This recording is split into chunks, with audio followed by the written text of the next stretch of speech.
안녕하세요. 대형불보정사 수여스님입니다. 법화경 강의 134회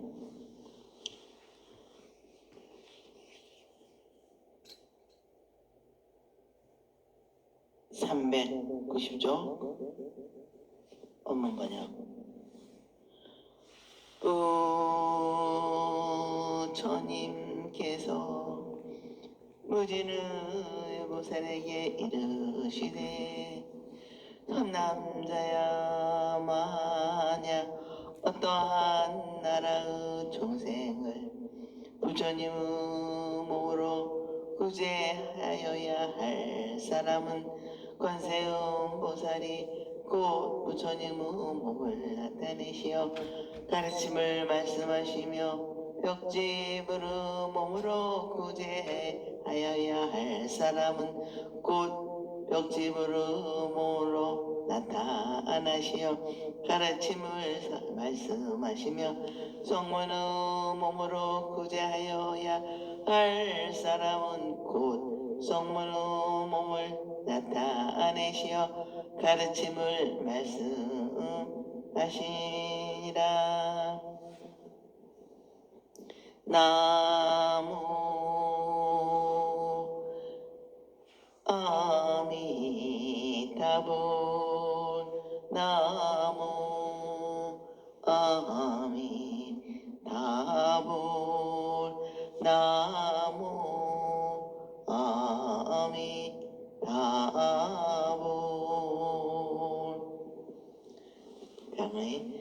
여기에서는 관세음보살이 손은 세 가지의 모습으로 나타나서 중생을 구제하는 보문 시연 가운데 부처님과 벽집을 성물의 모습을 나타내시어 가르침을 설하시고 중생을 구제하시는 세 가지의 거룩한 모습에 말씀하신다.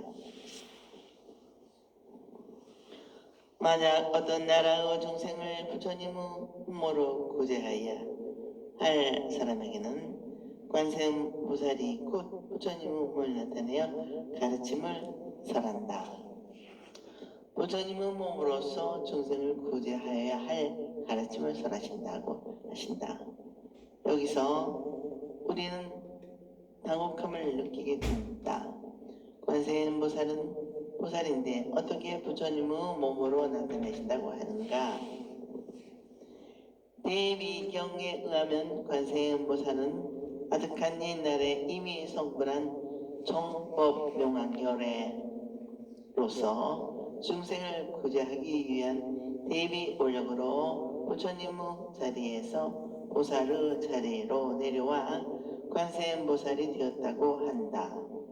또 관세음보살 수기경에서는 관세음보살이 아미타불이 열반하신 뒤 깨달음을 얻어 보강 공덕 산왕열애가 될 것이라 하였으며, 비화경에서는 변출 일체 광명 공덕 산왕열애가 된다고 하였다. 그러니까 이미 된 부처님이 보살의 모습을 나타내시기도 하고 보살이 부처될 수행의 과정이기도 한 관세음보살님은 부처님의 몸도 자유롭게 나타내시어 중생을 구원한다는 가르침을 설하는 것은 아주 자연스러운 것이라 하겠다. 관세음보살은 자기의 모습으로 나타나 오시는 것이 아니라 구원을 받을 중생의 능력과 정도에 알맞게 나타나시기 때문에 응신이라고 하였으며, 그 응신의 응은 중생이 알맞는 모습으로 나타나는 것이다. 마치 하늘에 있는 하늘의 달이 지상에 있는 물그릇에 따라 제각기 다르게 나타나는 것과 같다. 이것을 달이 일천강에 비친다. 천강에 물이 있으니 일천강에 달이 있다 라고 하는 것이다. 여기에서는 부처님의 몸으로 구제할 사람은 관세음보살이 부처님의 몸을 나타내어 구제한다고 하는 것은 부처님도 관세음보살의 응신 가운데 하나이며 하나인 부처님의 몸으로 다시 32 응신이 분화된 것이라고 보아야 할 것이다. 그러니까 32 응신은 부처님의 몸이 32가지로 나타나는 것이다.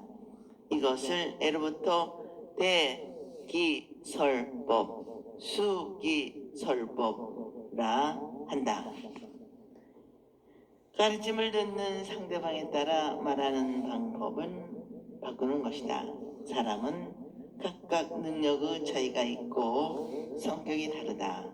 듣는 사람이 가장 잘 받아들이기 쉬운 모습을 취하여 그 사람 앞에 나타나 가르침을 말씀해 주시는 것이다.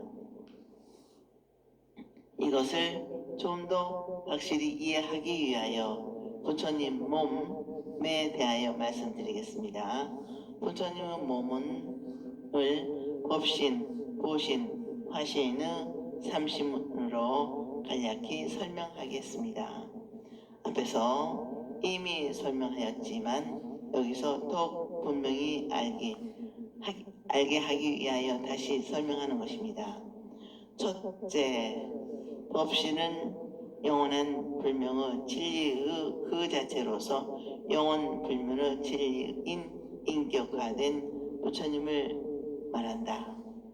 진리를 실체로 한다는 뜻인데 진리는 법과 하나가 된 것이 부처라는 것이다. 또한 석가모니에 의해 깨달아지고 말씀된 진리 그 자체가 부처의 참다운 몸으로 보는 것이다. 진리가 우리의 감각으로 기관으로 볼 수 있거나 만져볼 수 있는 것이 아니다. 이것은 단적인 표현인 반야신경의 불생불멸 부정불감이라 할 것이다. 둘째, 법신의 능력이 구체적인 현상이나 이연상계를 움직이고 있는 현상으로 나타난 상태를 말한다. 다시 말하면 이 우주 삼라만상의 생성, 유지, 발전하는 법칙이 인격화한 것을 말하는 것이다. 보살이 수행할 때 중생을 구하는 것을 목표와 깊은 자비를 바탕으로 원을 세우고 오랜 세월 동안 그 원을 실현하기 위한 수행을 완성한 결과로 나타난 온갖 덕을 원만한 부처님의 몸이라 한다. 그러니까 보신의 본은 보살의 원과 행을 완성하여 원과 행의 과보로서 받는 부처님의 몸이라는 것이다. 그러니까 결과로서는 몸과 보로서 몸이란 인 것이다. 보신의 사상은 그 실상에서 연유된 것으로 보아야 할 것이다. 우리는 여기에서 수행을 완성한 보살들이 중생을 교화한다는 중생교화 보살이 등장하게 되고 이 보살들은 부처님과 같이 현존하는 보살로서 숭배되게 된 것으로 볼 수 있다. 그 상징적인 보살이 곧 관세음보살, 보현보살, 문수보살과 같은 분들로서 부처님의 중생교화의 구상화한 보살이고 이 보살들은 성불을 구하는 구도자로서의 보살이 아니라 부처의 활동으로서 중생을 보호하고는 보살이라 하겠다. 첫째, 화신은 부처님의 현실에 대한 적극적인 적용으로서 보신의 상태가 다시 구체적인 인간의 모습으로 나타나서 인간의 모습으로 우리에게 오신 분을 말한다.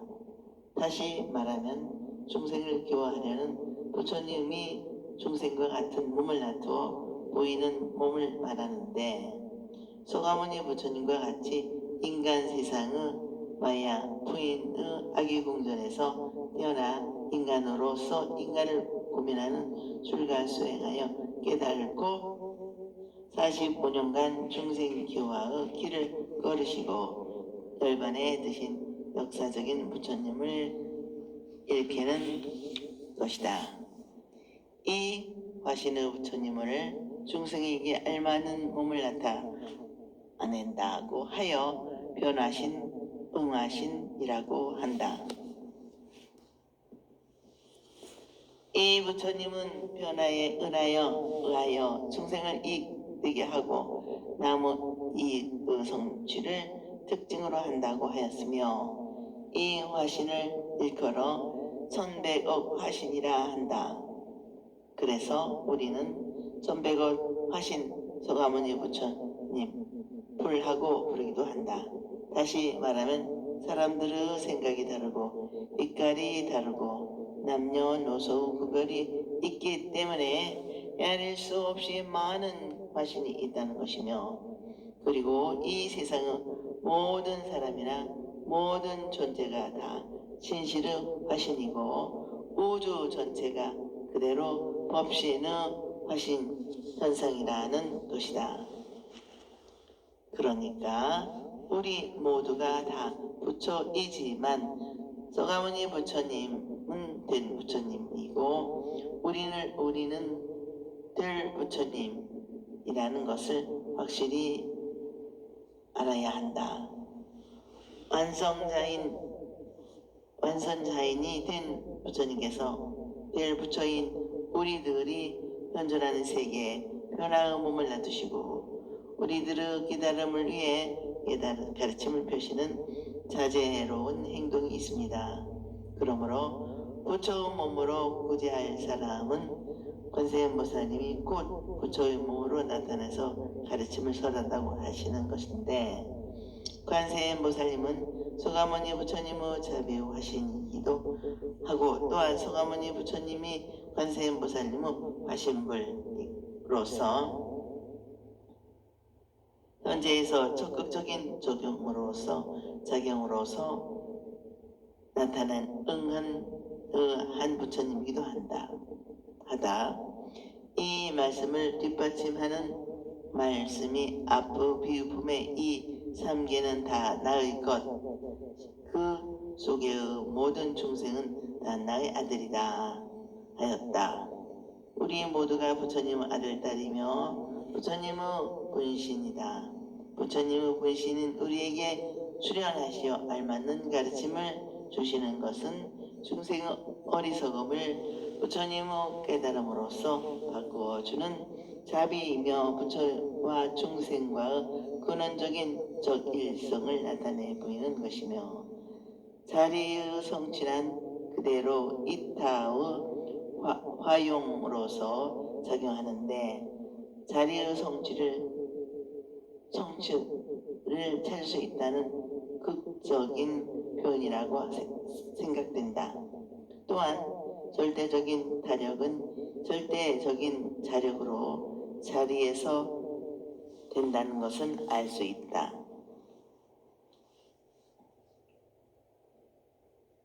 다음은 인연을 깨닫고 우상을 알고 세상과 자기의 얽매이지 않는 사람인 벽지부의 몸으로 구제할 사람에게는 벽지부의 모습을 나타내시어 그를 후에 가르침을 설한다고 하였다. 다시 말하면 12인연의 진리를 듣고 깨달을 사람에게는 관세음보살이 12인연을 깨닫는 사람의 모습으로 몸을 나타내시어 가르침을 설하신다는 것이다. 본원에서는 이 벽지부의 말씀이 나오기 전에 관세음보살님은 보살의 몸으로서 중생을 위하여 가르침을 설한다는 말씀이 있는데 한약본에서는 변형이 되지 않음을 보게 된다.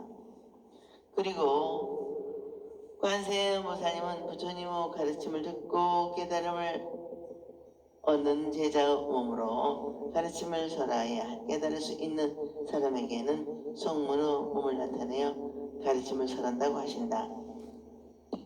성문은 곧 사립을 목견년 가서 우반이 수보리 아란다 등으로서 구, 진, 멸, 도 네 가지의 진리를 배우고 수행하시는 분이다. 이 성문은 학습을 주로 하는 수행자이다. 어머머냐? 법왕으로 몸으로 구제해야 할 사람은 곧 법왕의 몸을 나타내셔 가르침을 말씀하시며, 제석의 몸으로 구제해야 할 사람은 곧 제석의 몸을 나타내시어 가르침을 말씀하시며, 자제천의 몸으로 구제할 사람은 곧 자제천의 몸을 나타내시어 가르침을 말씀하시며, 대자대천으로 몸으로 구제할 사람은 곧 대자대천의 몸을 나타내시어 가르침을 말씀하시며, 천태장군의 몸으로 구제할 사람은 곧 천태장군의 몸을 나타내시어 가르침을 말씀하시며, 비사문의 몸으로 구제할 사람은 곧 비사문의 몸을 나타내시어 가르침을 말씀하시며, 이 대문에서는 부처님이 관세음보살의 화신으로서 부처님께서 계시던 때는 신화 시대에 속하였으므로 신화적인 존재 가운데 6가지 천신이 등장한다. 이 천신들은 인간 세상보다 훌륭한 과보를 받은 존재들로 부처님의 가르침에 기여하고 부처님의 가르침을 지키고 보호한다고 존숭하였으며, 이 천신들을 공양하고 신앙하면 현세적인 이익을 얻을 수 있다고 믿고 있었다. 이러한 믿음으로 만족하고 있는 사람들에게는 관세음보살님이 묘한 수단과 방법의 하나로 천신의 모습을 나타내어 중생의 뜻에 하나 되고 그들의 정도에 알맞는 수준으로 가르침을 전하여 구원의 손길을 펴신다는 것이다.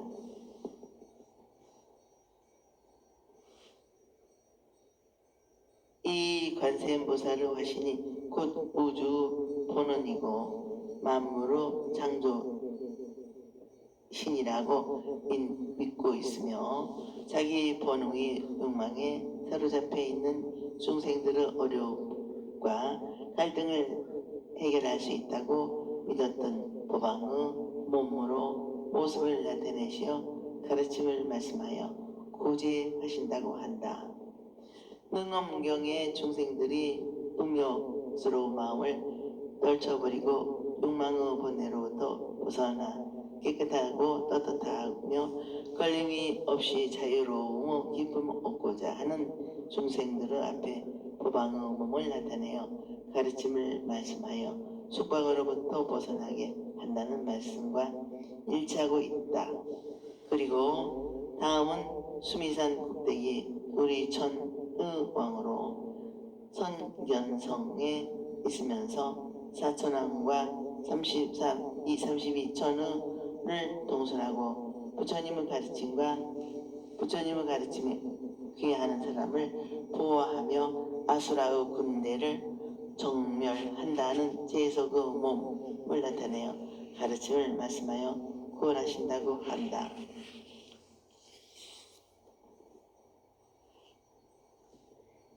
이 제석은 10선을 살펴 다스린다고도 하는데, 관세음보살이 제석의 몸을 나타내어 나무 생명을 존중하고 나무 불교를 허락 없이 갖지 않고 떳떳하지 않는 이성관계를 맺지 않고 거짓말을 하지 않고 진실을 말하며 말을 꾸며서 하지 않고 불화를 가져올 2가지 말을 하지 않고 말을 부드럽고 품위 있고 고상하게 말하고 천박하거나 비열한 거칠은 말을 하지 않고 헛된 욕심을 내지 않고 속내지 않고 어리석은 짓 하지 않는 10가지의 선을 닦아서 남에게 존경받고 모든 부처님과 천신들의 사랑을 받으며 다음 생에는 좋은 곳에 태어나며 자손들까지도 이익되게 하는 가르침을 베푼다고 하신다. 또한 창조신이라 하여 이 신이 기뻐하면 중생들이 편안하고 속내면 중생들이 괴로우며 온갖 생명체가 죽으며 이 시인에게는 돌아간다는 자재 천의 몸과 대자재 천의 몸을 나타내어 구제할 사람을 위해 가르침을 말씀하신다고 한다. 이 시는 육계 육천의 맨 위에서 항상 자기 아래의 천신들의 즐거운 일을 자유자재로 자기의 즐거움으로 상할 수 있기 때문에 자재의 이름을 가지게 되었으며 포악한 악마와 같은 활동력을 가진 신이다. 앞에 제석은 10가지의 손을 즐기는데 반하여 자재의 천의 10가지 악을 저지르고 자기의 즐거움만을 탐착한다. 그리고 10가지 악을 저지르고 괴로워하는 것을 자기는 오히려 좋아하면서 남의 착한 마음의 행위를 방해하는 것이 자재 천이라 한다. 그러니까 자비심으로 가득한 관세음보살님은 아무리 악하고 나쁜 행위를 저지르는 사람까지도 어버이와 같은 사랑으로 주거니 여기고 불쌍히 생각하며 구원함의 동시에 악까지도 중생 구제를 위한 일종의 수단과 방법으로 나타내고 중생 구제의 따뜻한 손길이 된다는 것이다.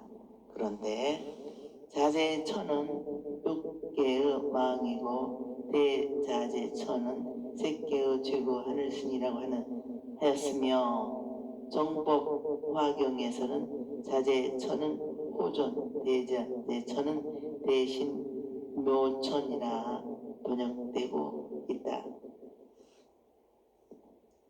그런데 본문에서는 제석천 다음에 제석천의 음악과 무용을 맞는 신이라 하고 부처님의 다른 가르침을 찬탄하고 지키고 보호하는 신이라 하는 건달바 즉 음악을 직업으로 살아가는 사람과 자비가 있고 나쁜 일을 하지 않는 신의 우린 야차가 나온다.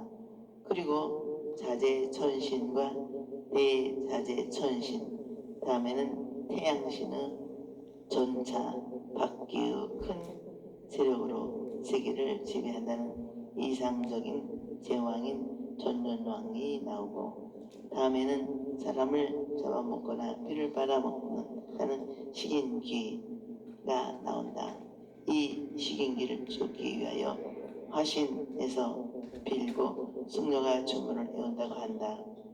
여기서 우리는 구마라주의 앞의 묘보살 품에서 전년왕과 하늘의 큰 장군을 다른 것으로 보았기 때문에 여기 관세음보살 품에서는 전년왕이 빠진 것이 아닌가 생각을 해볼 수 있으며 또한 구하라주의 번역할 때 텍스트로 사용하였던 본문에서는 관세음보살의 화신이 묘보살의 화신과 같이 34가지가 아니었을까 생각해 보게 된다.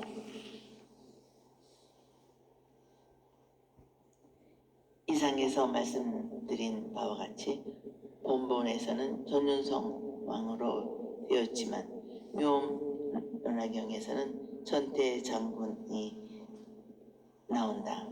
이 천태 장군은 비사문천의 양쪽에 8의 큰 야차 귀신의 대장이 있는데 그 가운데 제3의 반지가야 차대장이라고 한다. 이 야차 대장은 88분의 부유한 야차를 가지고 있기 때문에 천태장군이라 한다는 것이다. 이 천태장군은 중국에서는 위태천신이라고 하였고 여덕의 야차 대장 가운데 산지 야차 대장을 일컫는 것이다. 이것을 다르게 해석한다면 인간의 마음 가운데의 번뇌마를 퇴치하기 위하여서 하늘의 천대장군과 같은 용기가 필요하다는 것이다. 관세음보살님은 중생들이 어떠한 여러 어려움과 곤란에서도 굴하지 않고 부처님의 가르침 따라 부처 길을 걷고자 발심한 보살들의 굳건한 용맹심을 복돋아 주고 격려하여 위에 격려하기 위해 천태장군의 모습을 나타내시어 지혜와 용기를 주기 위한 가르침을 베푸신다는 것이다.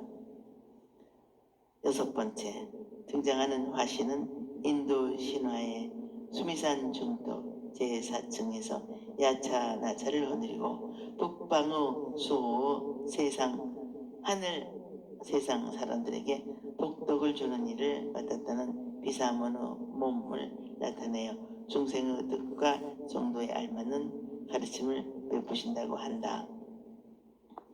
이 비사문은 항상 부처님의 도량을 지키고 보호하면서 부처님의 가르침을 많이 듣고 복덕이 많아 그 명석이 시방에 알려져 있으므로 담은 천이라고 한다.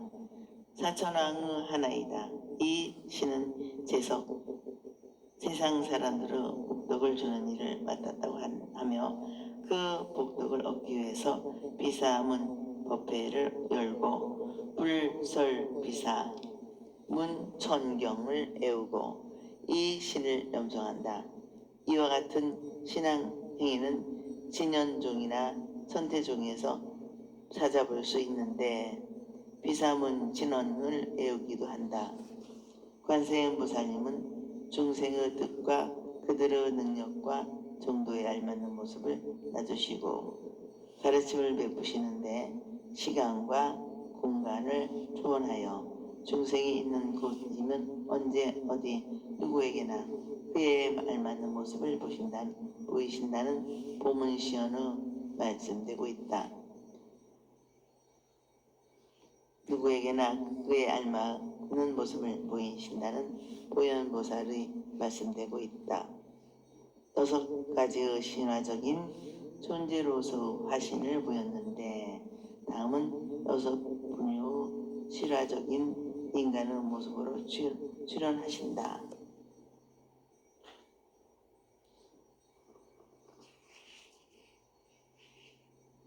번역 작은 왕의 몸으로 구제해야 할 사람은 곧 작은 왕의 몸을 나타내셔 가르침을 말씀하시며 장자의 몸으로 구제해야 할 사람은 곧 장자의 몸을 나타내시어 가르침을 말씀하시며 거사의 몸으로 구제해야 할 사람은 곧 거사의 몸을 나타내시어 가르침을 말씀하시며 관리의 몸으로 구제할 사람은 곧 관리의 몸을 나타내시어 가르침을 말씀하시며 비사문의 몸으로 구제할 사람은 곧 비사문의 몸을 나타내시어 가르침을 말씀하시며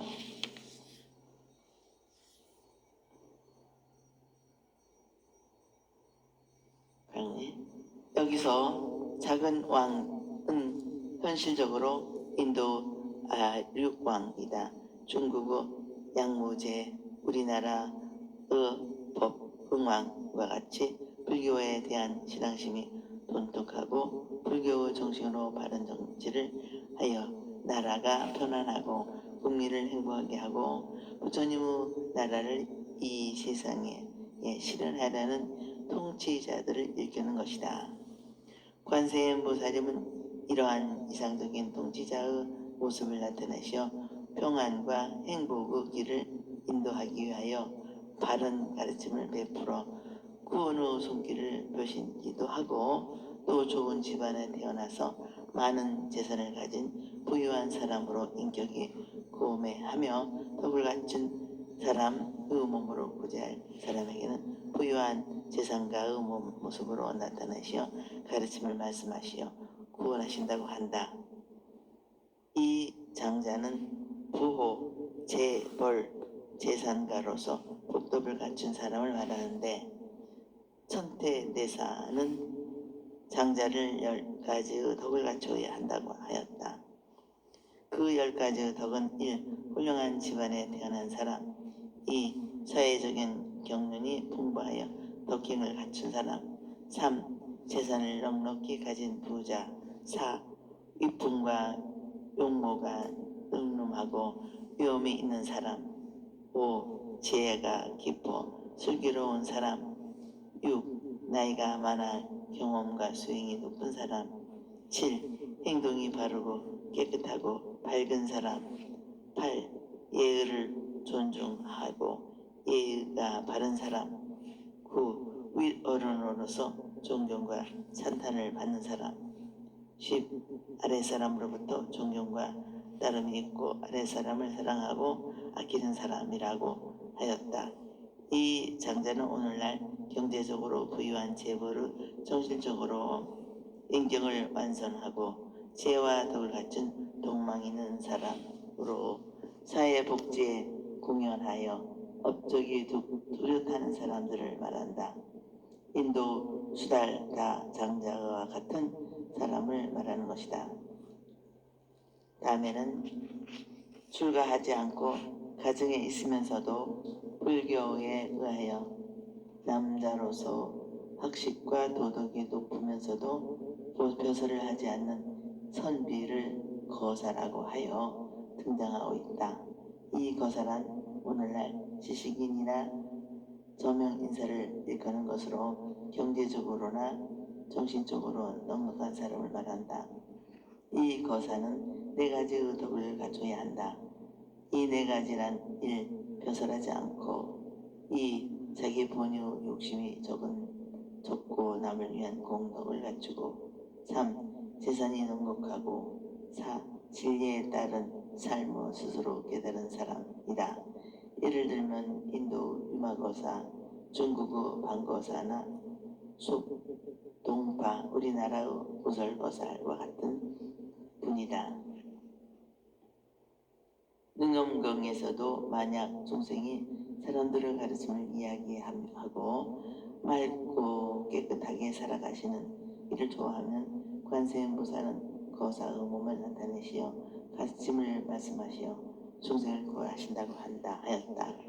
그리고 관리의 몸으로 대한 재관은 오늘날의 고급 공무원을 말하는 것이다. 청렴 결벽하고 국민의 공복으로서 내 가족처럼 여기고 공명정대하게 처리하는 존경받고 신뢰받는 공무원의 모습으로 나타나서 중생을 가르치고 인도하신다는 것이다. 또한 인도 사성 계급 가운데 제일 으뜸의 승려 계급으로서 바라문교의 전권을 장악하여 통치자인 임금보다 윗자리에서 신의 후예라면서 사실상 정권의 대표자로서 역할을 하는 바라문의 모습으로 나타내셔 가르침을 말씀하시고 구원의 손길을 보신다고 한다.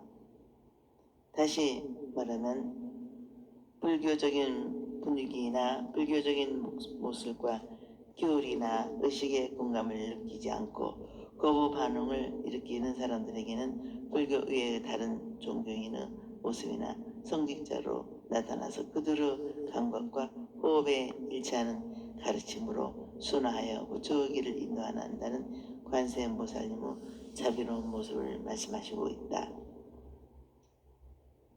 이상의 말씀을 바꾸어 말씀드리자면 관세음보살이 작은 왕, 장자, 거사, 공무원, 바라문이 되기도 하고 작은 왕, 장자, 거사, 재관, 바라문들이 관세음보살이 된다는 것이다.